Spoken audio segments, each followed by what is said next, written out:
एक नगर में एक जुलाह रहता था। वह स्वभाव से अत्यंत शांत, नम्र तथा वफादार था। उसे क्रोध तो कभी आता ही नहीं था। एक बार कुछ लड़कों को शरारत सूझी। वे सब उस जुल्हे के पास यह सोचकर पहुँचे कि देखे इसे गुस्सा कैसे नहीं आता। उनमें एक लड़का धनवान माता पिता का पुत्र था। वहां पहुंचकर वह बोला, यह साड़ी कितने की दोगे? जुल्हे ने कहा, 10 रुपये की। तब लड़के ने उसे चिढ़ाने के उद्देश्य से साड़ी के 2 टुकड़े कर दिए और एक टुकड़ा हाथ में लेकर बोला, मुझे पूरी साड़ी नहीं चाहिए, आधी चाहिए। इसका क्या दाम लोगे? जुल्हा ने बड़ी शांति से कहा, 5 रुपए। लड़के ने उस टुकड़े के भी 2 भाग कर दिए और दाम पूछा। जुल्हा अब भी शांत। उसने बताया 2.5 रुपए। लड़का इसी प्रकार साड़ी के टुकड़े करता गया। अंत में बोला, अब मुझे यह साड़ी नहीं चाहिए, यह टुकड़े मेरे किस काम के हैं?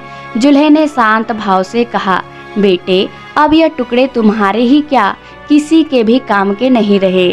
अब ये लड़के को शर्म आई और कहने लगा, मैंने आपका नुकसान किया है, अतः मैं आपकी साड़ी का दाम दे देता हूँ। जुल्हा ने कहा कि जब आपने साड़ी ली ही नहीं तब मैं आपसे पैसे कैसे ले सकता हूँ। लड़के का अभिमान जागा और वह कहने लगा, मैं बहुत अमीर आदमी हूँ, तुम गरीब हो, मैं रुपए दे दूंगा तो मुझे कोई फर्क नहीं पड़ेगा, पर तुम यह घाटा कैसे सहोगे? और नुकसान मैंने किया है तो घाटा भी मुझे ही पूरा करना चाहिए। जुल्हे ने मुस्कुराते हुए कहा, तुम यह घाटा पूरा नहीं कर सकते। सोचो किसान का कितना श्रम लगा तब कपास पैदा हुई, फिर मेरी स्त्री ने इसे अपनी मेहनत से उस कपास को बुना और सूत काता, फिर मैंने उसे रंगा और बुना। इतनी मेहनत तभी सफल हो जब इसे कोई पहनता, इससे लाभ उठता, इसका उपयोग करता, पर तुमने उसके टुकड़े टुकड़े कर डाले। रुपये से यह घाटा कैसे पूरा होगा? जुल्हे की आवाज में आक्रोश के साथ पर अत्यंत दया और सौम्यता थी। लड़का शर्म से पानी पानी हो गया। उसकी आंखें भर आई और वह संत के पैरों में गिर गया।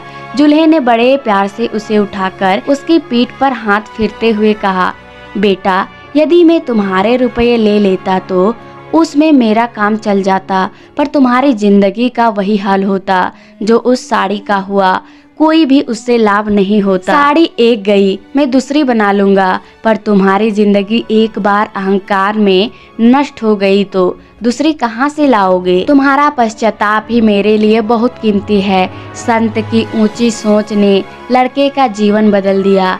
यह संत कोई और नहीं बल्कि संत कबीर दास जी थे। आशा करती हूँ दोस्तों आपको ये छोटी सी कहानी पसंद आई होगी। पसंद आए तो वीडियो को लाइक, शेयर, सब्सक्राइब जरूर कर देना। मिलते हैं अगली वीडियो में, तब तक के लिए राधे राधे।